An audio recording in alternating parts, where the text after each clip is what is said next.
மனுஷன் முகத்தை பார்ப்பாங்க, ஆனால் ஆண்டவர் உள்ளத்தின் ஆழத்தை ஆராய்ந்து பார்க்க கர்த்தர். பார்க்கணும்னு ஆசைப்பட்டால் சகேயு ஆண்டவர் சமூகத்தை தன்னை தாழ்த்தி அர்ப்பணித்து ஒப்பு கொடுத்த நிமித்தமாய் கர்த்தர் பாருங்க, நான் வீட்டில் தங்கணும்னு சொன்ன கர்த்தர் இந்த வீட்டுக்கு இன்றைக்கி ரட்சிப்பு வந்தது. இன்றைக்கி நீங்கள் நினச்சதை விட எபேசியர் 3 நீ எண்ணியதை விட நினைச்சதை விட வேண்டிக் கொண்டதை விட கர்த்தர் வல்லமையான அப்படியே செய்வார்.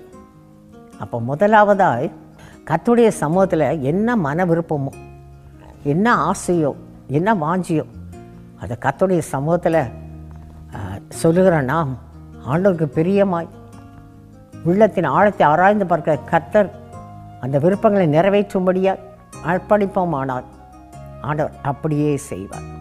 இன்னும் கூட பாருங்கள், வேதாந்தரமாக பார்க்கலாம்.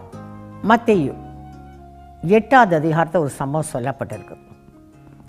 அங்கே பார்ப்பீங்கன்னா ஒரு 100க்கு அதிபதி ஆண்டவர் வருகிறார் என்பதை அறிந்த உடனே அந்த 100க்கு அதிபதி ஆண்டவரை பார்த்து என்ன சொல்கிறார், ஆண்டவரே என் வேலைக்காரன் திமிர்வாத நோயினால் மிகவும் கொடிய வேதனைப்படுகிறான், அந்த வியாதியினால் திமிர்வாதத்தினால அவ்வளோ கஷ்டப்படுறான், அந்த வேதனை கொடிய வேதனையாக இருக்கு ஆண்டவரே, நீங்கள் எப்படியாகல ஆண்டவரே அவனை சுகப்படுத்தணும். ஆண்டவர் சொல்கிறாரு, நான் வந்து சொஸ்தமாக்குவேன் ஆண்டவர் சொல்கிறாங்க.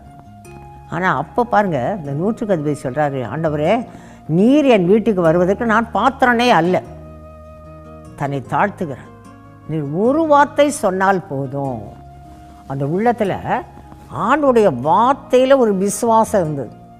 ஆனால் ஒரு வார்த்தை சொல்லுமே, உங்கள் வார்த்தை வல்லமுள்ளதே, உங்கள் வார்த்தை வேலைக்காரனை சொஸ்தமாக்குமே, அந்த திமிர்வாத நோயிலிருந்து விடுதலை ஆக்குமே, அந்த கொடிய வேதனையை மாற்றுமே, அந்த விசுவாச உள்ளத்தில் இருந்து அதை கர்த்தர் பார்த்தாங்க.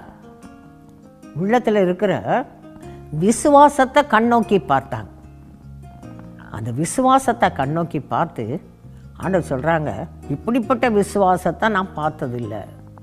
இன்றைக்கி நம்மை சற்று ஆராய்ந்து பார்ப்போமே. வேதத்தை வாசிக்கிறோம், வேதத்தை எத்தனையோ முறை வாசித்திருக்கேன்னு சொல்லுகிறோம், நல்ல காரியம். வேத பாட தேர்வுலாம் நான் முதல் பரிசு வாங்கிடுவேன், வருஷம் ஆலயத்தை நடக்கிற வேத பாட தேர்வில் முதல் பரிசு வாங்கிடுவேன், நல்ல காரியம். ஆனால் அந்த வார்த்தையின் மேல் எப்படி நம்ம நம்பிக்கை வைத்திருக்கிறோம், வார்த்தையின் மேல் நம்முடைய விசுவாசம் எப்படி இருக்கு, அந்த வார்த்தையில் ஒரு எழுத்து கூட மாறி போக, அந்த வார்த்தையை